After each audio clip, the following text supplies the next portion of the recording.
ತುಂಬ ಸಿಕ್ಕಾಪಟ್ಟೆ ಬಿಸಿಲಿದೆ. ನಾವು ಮಹಾಬಲಿಪುರಂ ಕಡೆ ಹೊರಟಿದ್ದೀವಿ. ಸ್ವಲ್ಪ ಕೂಲನ್ನು ಮಾಡ್ಕೊಳ್ಳೋಣ. ಐಸ್ ಆ್ಯಪಲ್ ಕೂಡ ಸಿಕ್ತು, ತಿನ್ಕೊಳ್ತೀವಿ. ನಮ್ಮ ಜರ್ನಿ ಸ್ಟಾರ್ಟ್ ಆಗಿದೆ. ನಾವು ಮಹಾಬಲಿಪುರಂ ಕೂಡ ಹೋಗ್ತಾ ಇದ್ದೀವಿ. ಸೊ ಐ ಥಿಂಕ್ ಇಷ್ಟೊತ್ತಿಗೆ ಇದನ್ನ ಒಂದು 3ನೇ ಎಪಿಸೋಡನ್ನು ಮಾಡಿರ್ತೀನಿ. ಮೋಸ್ಟ್ಲಿ ಪಾಂಡಿಚೇರಿ ಟ್ರಿಪ್ ಅಷ್ಟೇ ಎಪಿಸೋಡ್ ಥರ ಸಪ್ರೇಟಾಗಿ ಹಾಕಿರ್ತೀನಿ.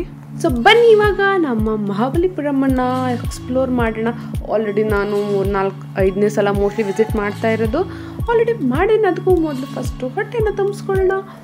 ಒಳ್ಳೆ ಸೀ ಫುಡ್ ಸಿಗುವಂಥ ಒಂದು ಪ್ಲೇಸ್ ಇದೆ. ರೋಹಿತ್ ನಮ್ಮ ಪದೇ ಅದೇ ಇದಕ್ಕೆ ರೆಸ್ಟೋರೆಂಟ್ಗೆ ಕರ್ಕೊಂಡು ಹೋಗ್ತಾರೆ. ಬಟ್ ಯಾವತ್ತೂ ಕೂಡ ನಮ್ಮನ್ನು ಡಿಸಪಾಯಿಂಟ್ ಮಾಡಿಲ್ಲ. ನಿಮಗೂ ಕೂಡ ಅದನ್ನು ಇವತ್ತು ಇಂಟ್ರೊಡ್ಯೂಸ್ ಮಾಡ್ತೀನಿ. Let's go. ಇವಾಗ ಎಂಟ್ರಿ ಕೊಡೋ ಸಮಯ.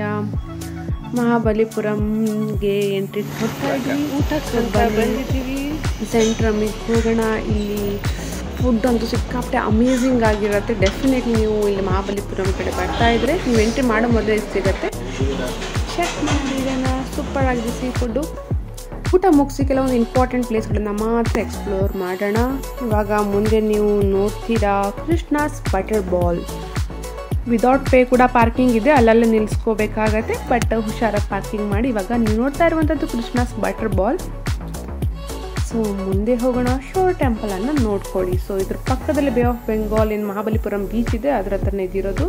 ತುಂಬ ಒಳ್ಳೆ ದೊಡ್ಡ ಸ್ಪೇಸ್ ಇದೆ. ಆ್ಯಕ್ಚುಲಿ ಇಲ್ಲಿ ಟಿಕೆಟನ್ನು ತೊಗೋಬೇಕಾಗತ್ತೆ. ಎಂಟ್ರಿ ಫೀಸ್ ತುಂಬ ಕಡಿಮೆ ಇರುತ್ತೆ.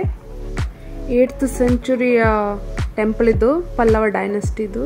ತುಂಬ ಸಖತ್ತಾಗಿದೆ. ದ್ರಾವಿಡಿಯನ್ ಶೈಲಿ ಆರ್ಕಿಟೆಕ್ಚರ್ ಇದೆ. ಸಖತ್ತಾಗಿದೆ. ಯುನೆಸ್ಕೋ ವರ್ಲ್ಡ್ ಹೆರಿಟೇಜ್ ಸೈಟಲ್ಲೂ ಕೂಡ ತನ್ನ ಸ್ಥಾನವನ್ನು ಪಡೆದುಕೊಂಡಿದೆ. ಇದ್ರ ಬಗ್ಗೆ ಸಾಕಷ್ಟು ಎಕ್ಸ್ಪ್ಲನೇಷನ್ ನಾನು ನನ್ನ ಹಳೆ ಬ್ಲಾಗಲ್ಲೆಲ್ಲ ಕೊಟ್ಟಿದ್ದೀನಿ. ತುಂಬ ಓಲ್ಡ್. ಆವಾಗ ನಾನು ಕರೆಕ್ಟಾಗಿ ಬ್ಲಾಗ್ ಮಾಡೋಕ್ಕೂ ಬರ್ತಾ ಇರಲಿಲ್ಲ.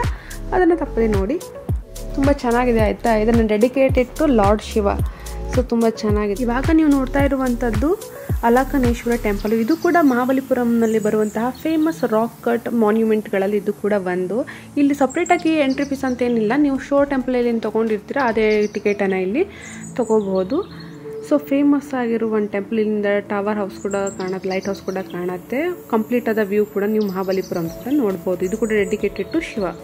ನಮಗಿದ್ದ ಲಿಮಿಟೆಡ್ ಟೈಮಲ್ಲಿ ನಮ್ಗೆ ಫೇಮಸ್ ಆಗಿರುವಂತಹ 5 ರಥಸ್ ಅಥವಾ ಪಂಚರಥ ಎಂದು ಕರಿತೀವಿ, ಚಾರಿಯೋಟ್ಸ್ಗಳು. ಇದನ್ನು ವಿಸಿಟ್ ಮಾಡೋಕ್ಕಾಗಲಿಲ್ಲ. ಬಟ್ ನಾನು ಮೊದಲು ಹೋಗಿದ್ನಲ್ವ, ಸೊ ಆ ವಿಡಿಯೋನ ಹಾಕಿರ್ತೀನಿ, ತಪ್ಪದೆ ಚೆಕ್ಔಟ್ ಮಾಡಿ.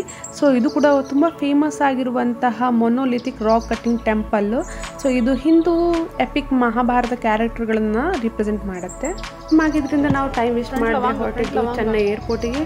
ಸೊ ನಮ್ಮ ಗೆಸ್ಟ್ಗಳನ್ನು ಅಲ್ಲಿ ಡ್ರಾಪ್ ಮಾಡೋಣ. ಆಮೇಲೆ ನಾವು ಮನೆ ಕಡೆ ಹೋಗೋಣ. ಚೆನ್ನೈ ಏರ್ಪೋರ್ಟನ್ನು ಕೂಡ ಒಂದ್ಸಲ ನೋಡಿಬಿಟ್ಟು ಡೊಮೆಸ್ಟಿಕ್ ಏರ್ಪೋರ್ಟ್. ನಮ್ಮ ಬ್ಯಾಂಗ್ಳೂರು ಏರ್ಪೋರ್ಟ್ ಅಷ್ಟು ಚೆನ್ನಾಗಿಲ್ಲ. ಅಂದರೆ ಹಳೆಯ ಏರ್ಪೋರ್ಟ್ ಆಯ್ತು, ಅದು ಚೆನ್ನಾಗಿದೆ. ಒಳ್ಳೆ ಇಂಟರ್ನ್ಯಾಷನಲ್. ಅಲ್ಲೇ ಮೆಟ್ರೋ ವ್ಯವಸ್ಥೆ ಕೂಡ ಇದೆ, ಮಾಲ್ಸ್ ಇದೆ. ಸಖತ್ತಾಗಿದೆ ಆ್ಯಕ್ಚುಲಿ. ಬಟ್ ನೋಡೋಕ್ಕೆ ಅಷ್ಟು ಅಟ್ರಾಕ್ಟಿವ್ ಇಲ್ಲ ಅನ್ನೋದು ಬಿಟ್ಟರೆ ದ ಫೆಸಿಲಿಟೀಸ್ ರಿಯಲಿ ಆಸಮ್. ವ್ಯವಸ್ಥೆ ಇದೆ, ಮೆಟ್ರೋ ಸೂಪರ್ ಆ್ಯಕ್ಚುಲಿ. ಸೊ ಡೊಮೆಸ್ಟಿಕ್ಕು ಇಂಟರ್ನ್ಯಾಷನಲ್ಲು ಎರಡೂ ಒಂದೇ ಕಡೆ ಇದೆ. ಸೊ ಬನ್ನಿ ವ್ಯೂವನ್ನು ಎಂಜಾಯ್ ಮಾಡಿ. This is Chennai airport. So ನೀವು ಪಾಂಡಿಚೇರಿ ಅಥವಾ ಮಹಾಬಲಿಪುರಂ ಈ ಕಡೆ ಟ್ರಾವೆಲ್ ಮಾಡ್ತಾಯಿದ್ರೆ ಆರಾಮಾಗಿ ನೀವು ಫ್ಲೈಟಲ್ಲಿ ಬಂದು ರೂಮನ್ನು ಅಥವಾ ವೆಹಿಕಲನ್ನು ರೆಂಟಿಗೆ ತೊಗೊಂಡು ಆರಾಮಾಗಿ ಸುತ್ತಾಡ್ಬೋದು. ಬಟ್ ಈ ಟೈಮಲ್ಲಿ ಬರೋಕ್ಕೆ ಯೋಚನೆ ಮಾಡ್ತಾರೆ ಡೆಫಿನೆಟ್ಲಿ ಬೇಡ. ತುಂಬ ಹ್ಯುಮಿಡಿಟಿ ಇರೋದ್ರಿಂದ ಟೆಂಪ್ರೇಚರ್ ಇನ್ಕ್ರೀಸ್ ಆಗಿರುತ್ತೆ. ನವೆಂಬರ್, ಡಿಸೆಂಬರ್, ಅಕ್ಟೋಬರ್ ಆ ಟೈಮಿಗೆ ಬನ್ನಿ. ಅಕ್ಟೋಬರ್ಲಿ ಸ್ವಲ್ಪ ಮಳೆಗಾಲ ಸ್ಟಾರ್ಟ್ ಆಗುತ್ತೆ, ಅಕ್ಟೋಬರ್ ನವೆಂಬರಿಂದ. ಬಟ್ ಅದಕ್ಕೂ ಮೊದಲು ಜೂನ್ ಜುಲೈಲಿ ಅಥವಾ ಆಗಸ್ಟು ಸೆಪ್ಟೆಂಬರ್ ಅಕ್ಟೋಬರ್ ಸೆಪ್ಟೆಂಬರಲ್ಲಿ ಬಂದರೆ ಒಳ್ಳೆಯದು. ಸೆಪ್ಟೆಂಬರ್ ನವೆಂಬರ್ ಆ ಟೈಮಲ್ಲಿ ಬಂದರೆ ಸ್ವಲ್ಪ ಕೋಲ್ಡಾಗೇನಿರಲ್ಲ. ಕಂಪ್ಯಾರಿಟಿವ್ಲಿ ಸ್ವಲ್ಪ ವೆದರ್ ಚೆನ್ನಾಗಿರುತ್ತೆ. ಚೆನ್ನಾಗಂತೂ ಯಾವಾಗ ಇರೋದೇ ಇಲ್ಲ, ಹಾಟೇ.